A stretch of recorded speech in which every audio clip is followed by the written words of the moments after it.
It's Monday, it's 12:15 and we're live in Westminster.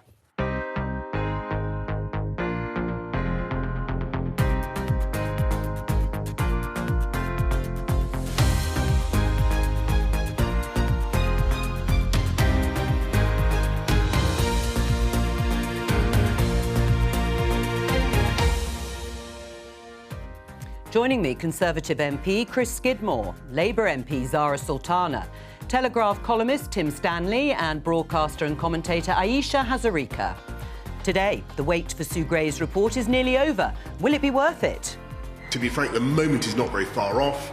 It can't be long now before I'll be able to say something, but I really want to wait, as I've said, for a long time now. What we need now is the full report, all of the evidence. It's the least that the public are entitled to from this government. Also, summer rail strikes. Are we heading to the biggest walkout since the general strike of 1926? Are the government about to U-turn on a windfall tax? The Chancellor and his team will be looking at all the options open to us, and I think people would expect that to be the case at this point. Chris is about to start his Rolling Thunder UK tour. We'll find out more about that. And as Rishi Sunak makes the Sunday Times rich list, can MPs be too wealthy?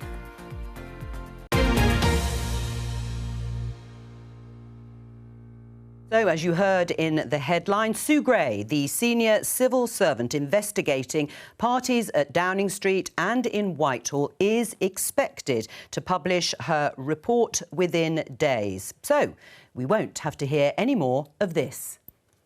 I'm waiting to, like everyone else, to see what the formidable Permanent Secretary, Sue Gray, reports. I think we do have to wait for the full report, the investigation being conducted right now by Sue Gray, to be published. We await Sue Gray's review of these circumstances, and I look forward to the outcomes. Sue Gray, a very, very well-respected civil servant, is leading an inquiry. I think we should wait to see what she says. We've got to wait for the proper full Sue Gray report. We're in the same position as everybody else, waiting for that report to arrive.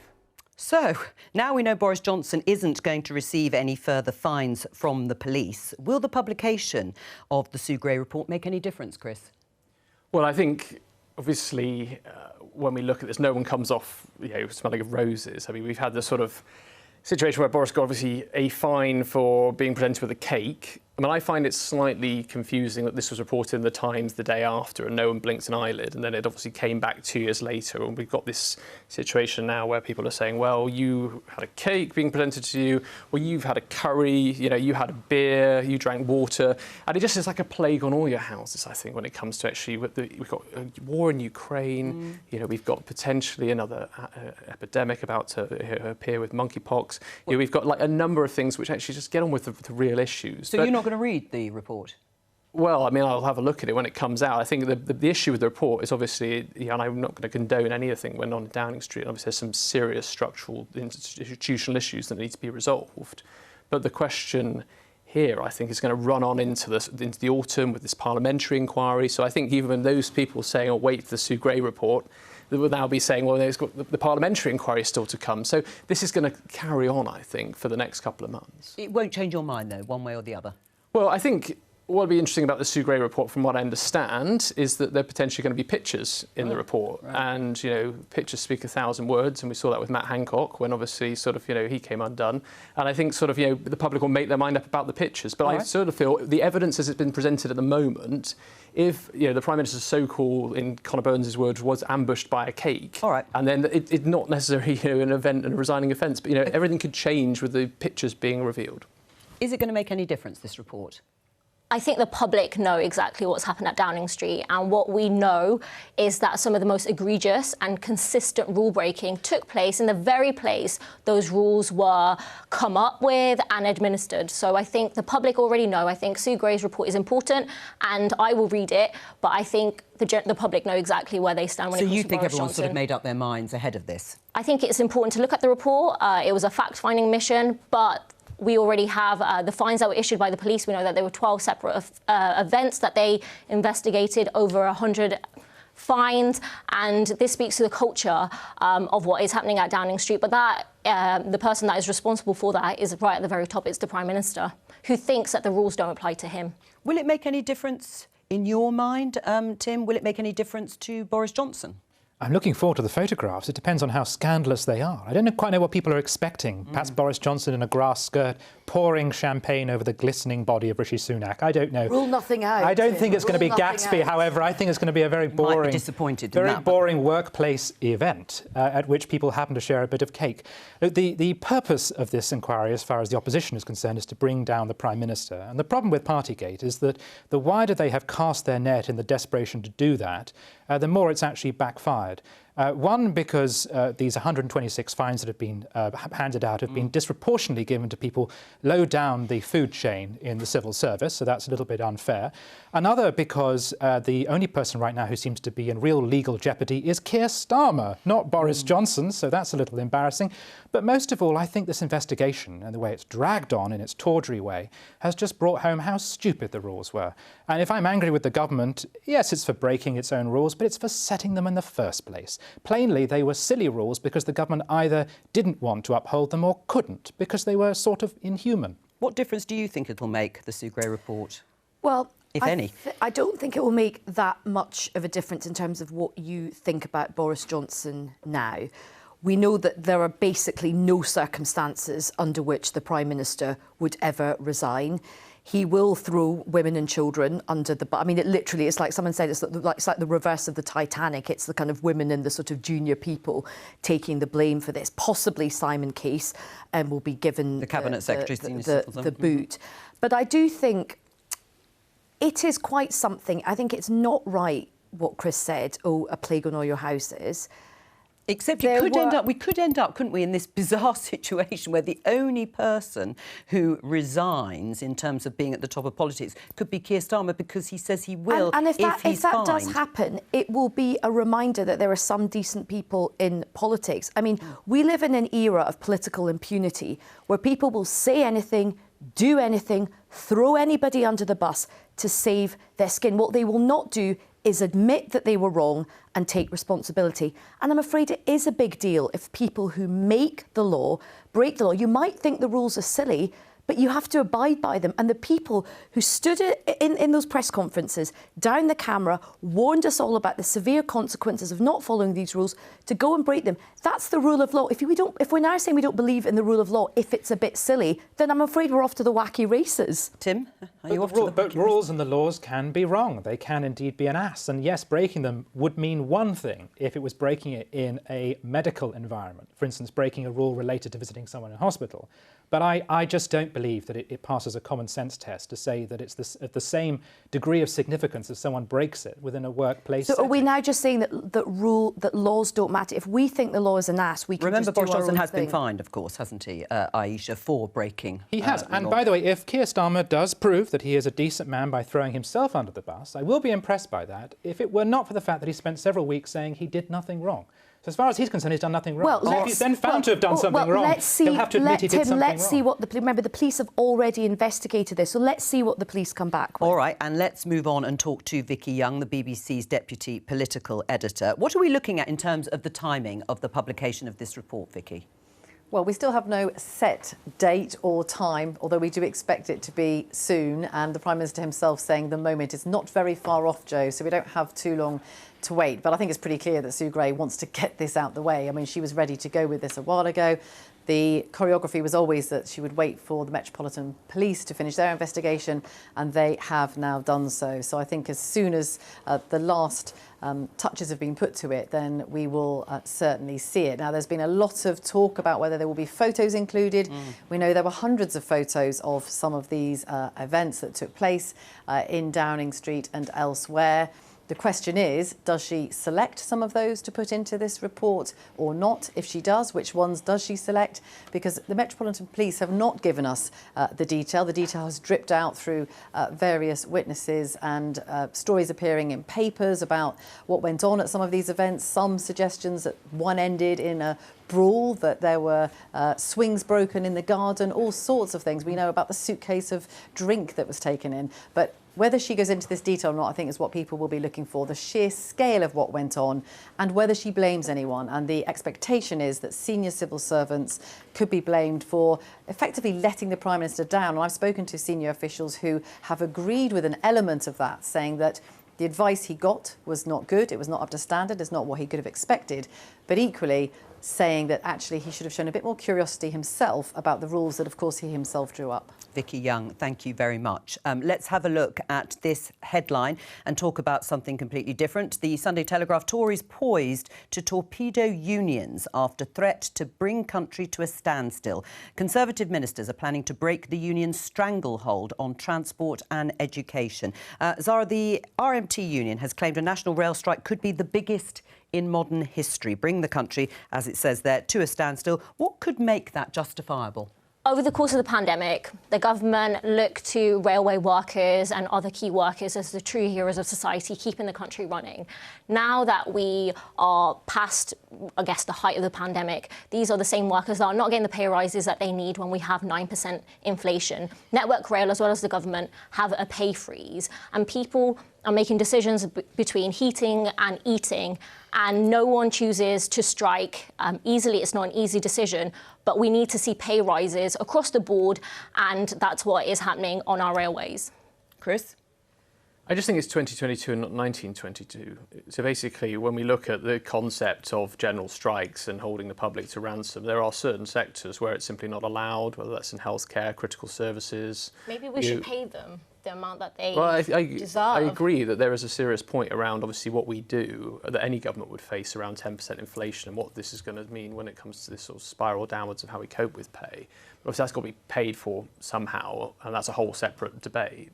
But the question here, I guess, is whether you have a ballot and then a ballot taking place where, not therefore a majority of overall workers are then able to dictate the use of a service that many people are going to rely on to go to work. And I think there were £16 billion obviously been invested during the pandemic because obviously no one could use the trains, so that whole financial problem with the trains about making them viable again. I guess my worry would be that this sort of turns the public then against train workers in the longer term, because repeated strikes over a long period of time are never a good idea for a particular sector that's trying to hold the confidence of the public. I really would like people just to get together and come up with a compromise on working out what we do about a wage packet. Well, is the government's approach? Well, is it the right approach by the government to be threatening legislation to curb strike ballots further?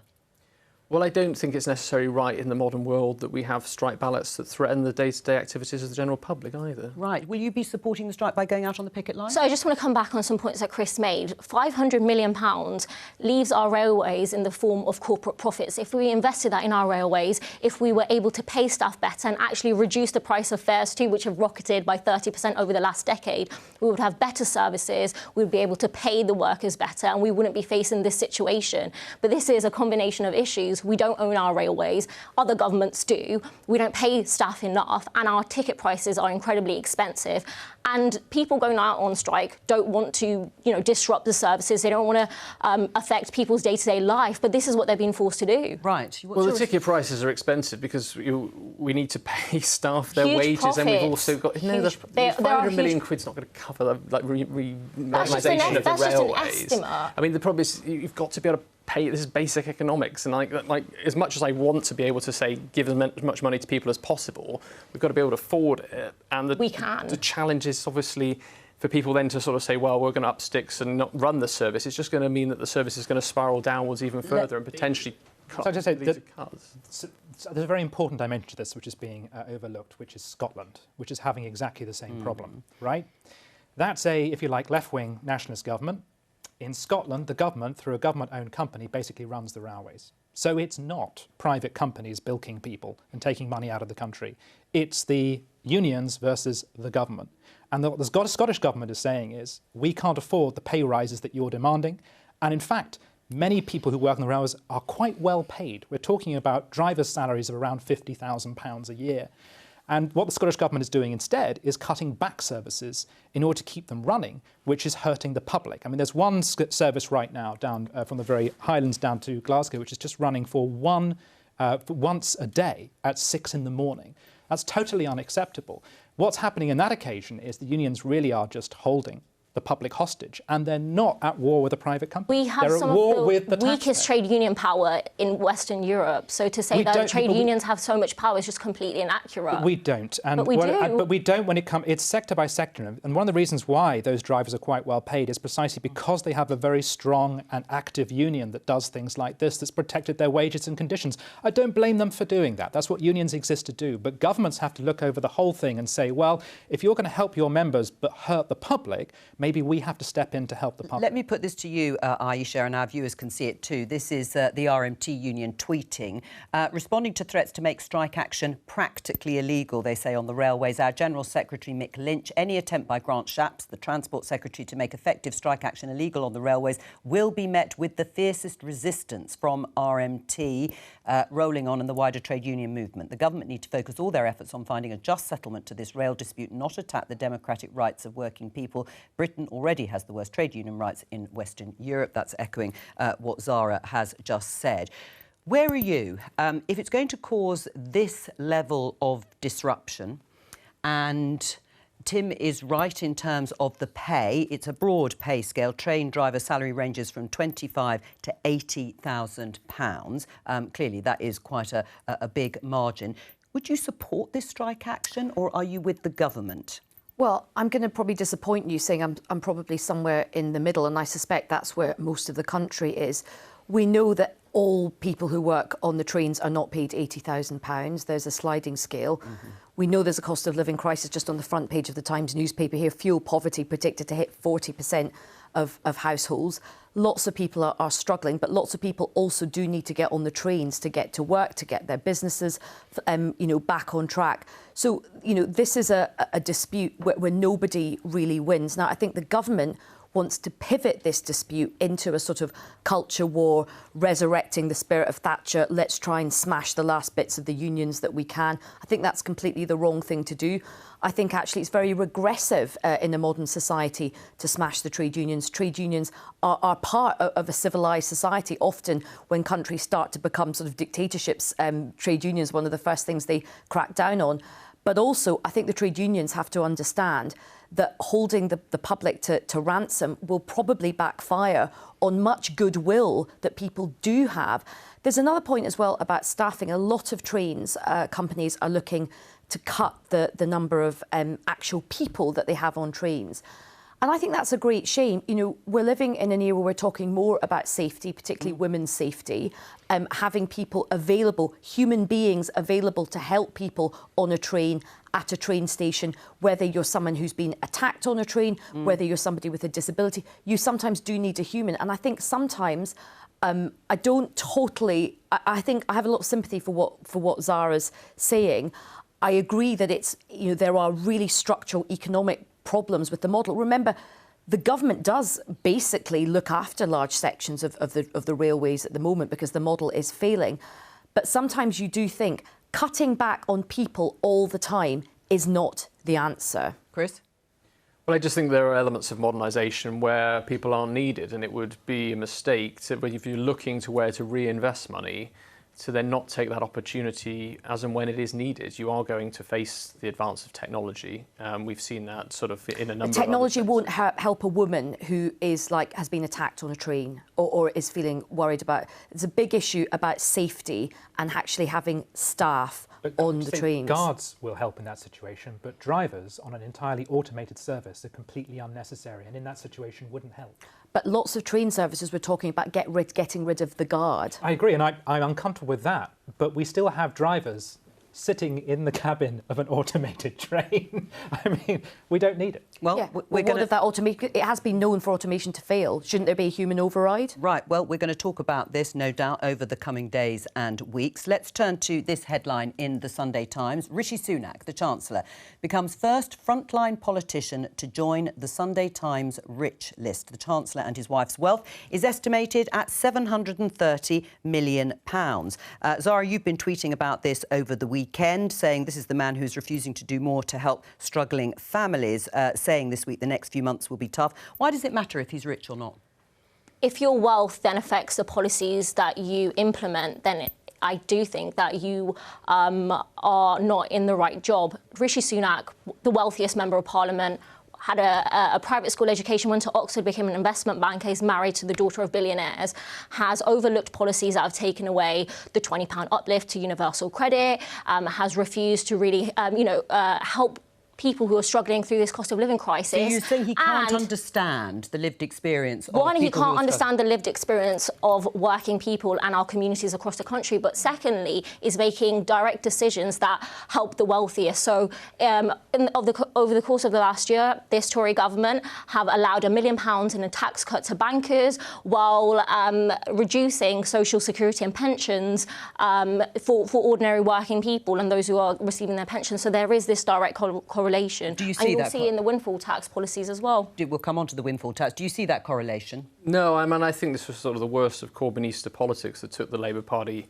backwards. I honestly think it's just a proxy, identity sort of war when it comes to actually trying to get down to the issues that matter. The British public are overwhelmingly aspirational and want to do well for themselves and their families. They obviously have that strong sense of fair play. I remember when I was a candidate back in 2007, Labour tried this card in Crewe and Nantwich when it was Edward Timpson. He happened to come from a very rich family, the Timpson family, that obviously did shoes, but at the same time they fostered hundreds of children. They used their wealth for good purposes, and it massively backfired at the time, and Labour lost the by-election. I think there's a real risk here about backfiring and playing the man, not the ball. By all means, attack politicians for the policies, whether they're misguided or not, but actually, it shouldn't matter whether someone is wealthy or not. Sorry, it's deeply structural. What's too rich, though? So, what's too wealthy? Is there a line that you would draw at someone's wealth or salary? I would say, look at this Conservative government. You have an Etonian who runs the country, who says that the wage isn't good enough. You have a cabinet that is overwhelmingly privately educated, despite the population, only 6% are privately educated. And they are directly funded by 1/3 of UK billionaires. And then their policies benefit those people that are supporting them, the wealthiest in our society. And that's why we are having inflation at 9%, 10%, and not the policies to address those issues. Tim? It's an interesting philosophical question. If you imagine you've got an election and two candidates turn up to campaign and one's in a beat-up old three-wheeled van and one's in a brand new BMW. Well, some people would look at the van and say, I like that person because that shows humility and also they've probably struggled a bit in life so they'll understand me. Another voter would look at the BMW and say, well, I'm voting for that guy because he obviously knows how to run a country because he's made a bit of money. On the other hand, the person with the BMW might have nicked it, and the person in the three-wheel van could well be a bankrupt alcoholic. Don't assume on the basis of appearance or background the moral qualities or the excellence of a candidate. You just have to look at their policies and it says it for us. Well, I agree. But this is the point. If you're attacking Rishi Sunak on the basis of his policies, I, as a Telegraph columnist, would agree with you because I don't like some of the policies. I agree the track record is pretty bad.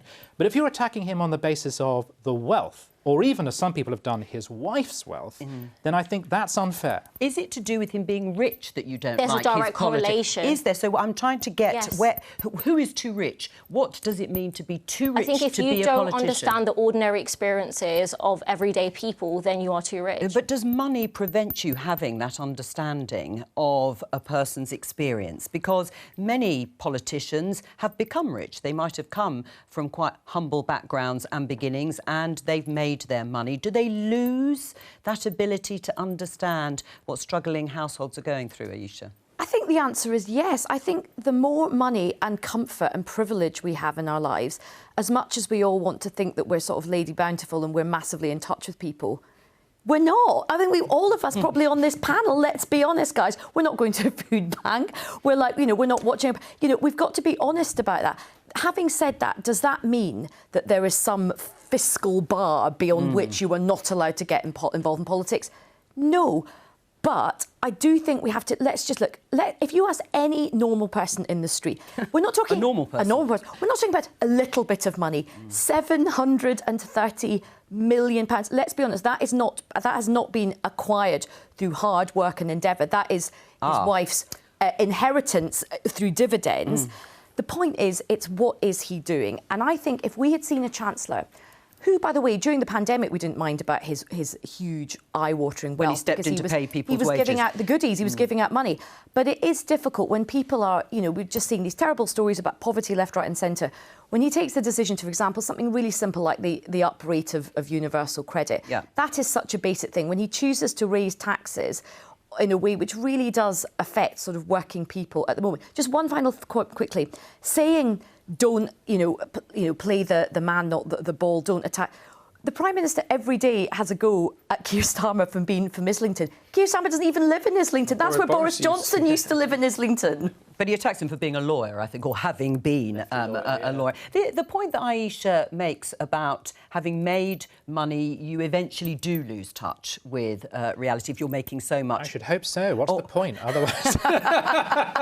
Well, perhaps none of us knows. Or inherited wealth. I mean, you will remember, slightly historic, but Alan Clark dismissively said of Michael Heseltine that he had to buy his own furniture, referring to the fact that he was a self-made millionaire. I mean, is there a difference? I think there is. I think as long as people have both feet on the ground and remember where they've come from, that's very important. I think someone like Margaret Thatcher always never forgot where she came from, and actually you would go back and sort of use the little kitchen and cook there, didn't refuse to have any sort of additional help. Did she have a Peloton? Have a Peloton. A smart mark. Or Ed Miliband was accused of having 2 kitchens at one point. Yeah, but, I mean, is there a sense that Labour politicians could also be vulnerable to this type of problem in your mind? I think being number 222 on the Sunday Times Rich List is a stark contrast to the vast majority of MPs, but more importantly, the population. And if you are the Chancellor of the country and you don't understand the lived reality of people, then some of the most respected progressive leaders have been incredibly wealthy. One thinks of the Kennedy family.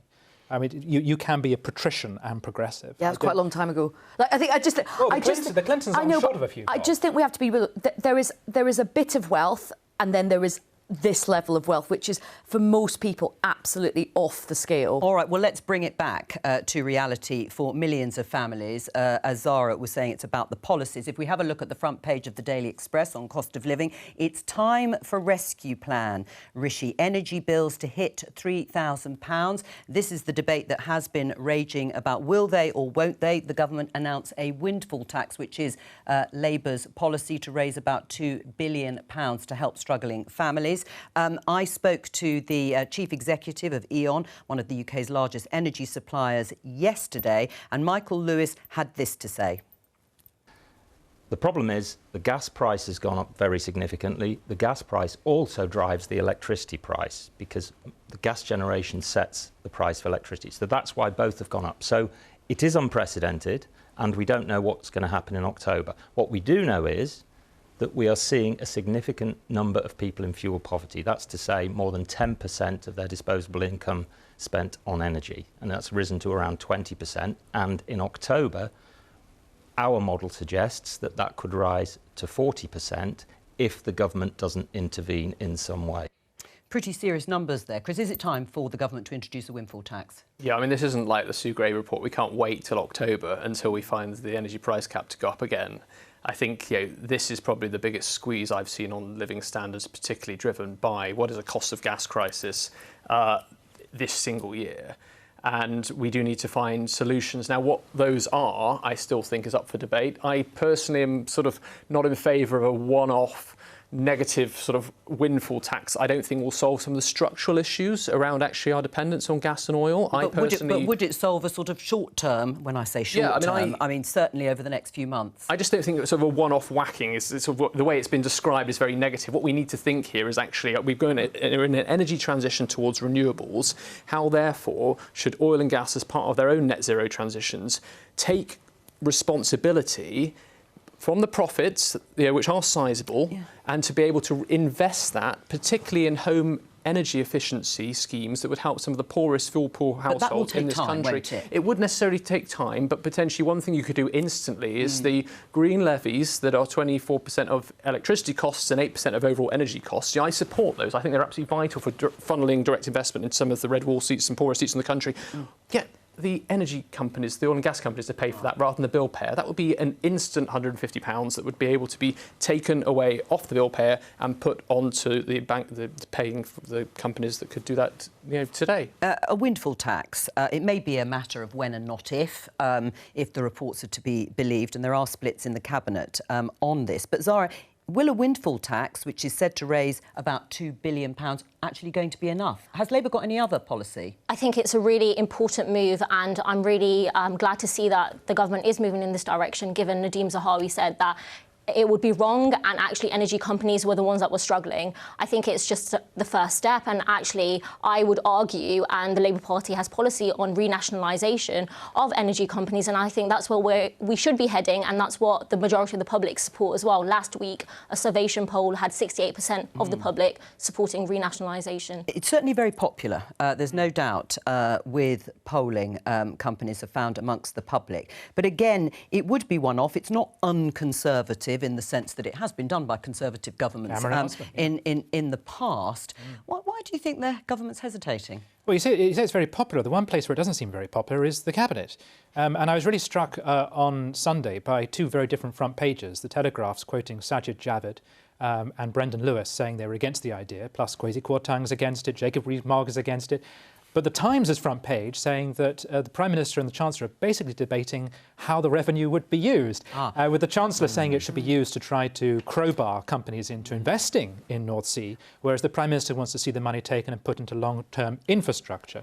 My own view is an inflationary spiral is caused by too few goods being chased by too much money. We need to increase productivity. I understand why people want to do this, because the bills are horrific and they're hurting people, but what we've really got to do is expand production of North Sea oil, and this might discourage that. How should Labour spend that money if they were in government and they were raising this windfall tax? How should it actually be spent? Well, I think the obvious thing is to spend it on people who are in the most need of it now. I mean, so directly, like a check into people's homes? Well, yeah, I think a fund, some grants to people who need it the most. But Tim raised an interesting point. There's this row that's been reported on in the Sunday Times yesterday, saying the Prime Minister wants some of it diverted to actually nuclear, to fund nuclear projects, which the government has been, does need to put money into nuclear. And I think there's an argument for borrowing to put into nuclear, to be honest. But if this money is raised, I do have some sympathy with what Chris says. We are all kind of focused on the windfall tax. I think it will happen. I think it's the right thing to do. I think most of the bosses see it coming. Bernard Looney from BP said it wouldn't actually deter from kind of key investments. But what also has to happen, the scale of the challenge is so big in terms of this gap. This amount of money, it will help a moderate amount. There does have to be other things looked at. For example, looking at cutting VAT, more to be done on home insulation. But all of this stuff is it is difficult. I think we have to say there's no one kind of solution that solves this all, but there are a range of options on the table that need to be looked at. The windfall is just one part of that. Well, let's continue with the theme, since we've been talking about green issues, because we're going to talk about net zero and the government's targets. Back in January, Chris Skidmore founded the Net Zero Support Group to promote the benefits of green policies. He's been talking about them a little bit, and we're also joined by the Conservative peer, Lord Peter Lilly, who is a member of the Net Zero Scrutiny Group, which opposes the government's net zero targets. Welcome to you, Peter. Just before I come to you, I'm just going to show everybody this headline in The Independent. Former Energy Minister plans Rolling Thunder UK tour to promote net zero. Very rock and roll, Chris. What are you doing?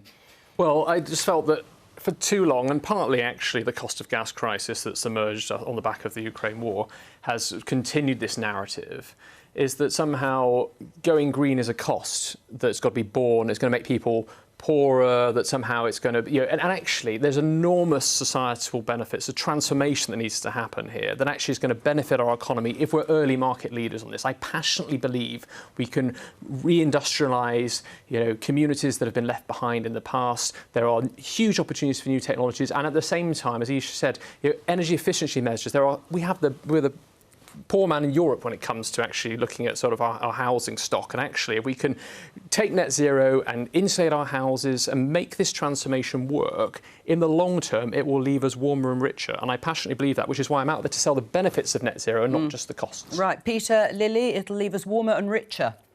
No, that's just nonsense.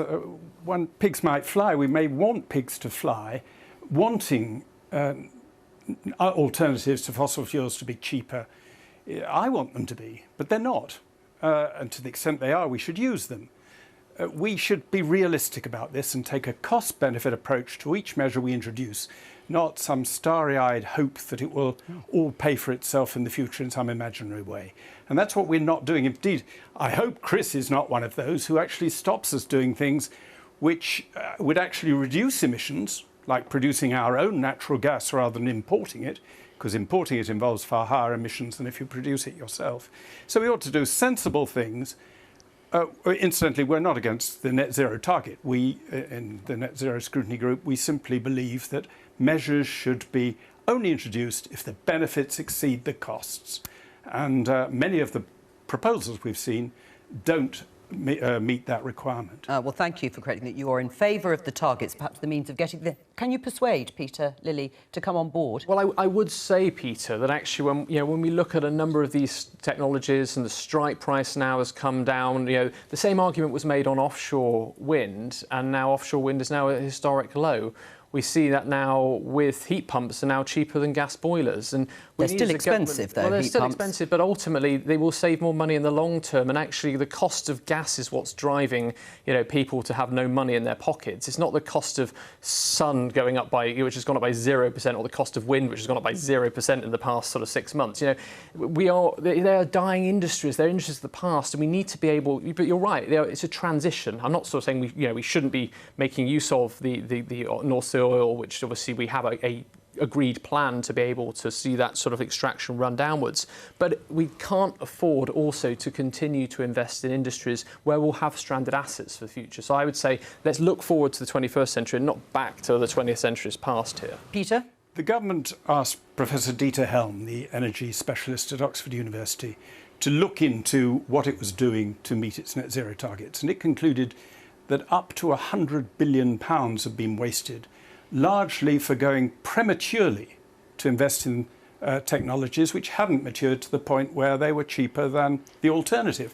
And Chris is now saying we must go and invest early because it will bring down the costs. It might bring down the costs for the rest of the world, but it will mean we're trapped in very high cost early prototypes in the hope that that will lead other people to benefit from cheaper later developments.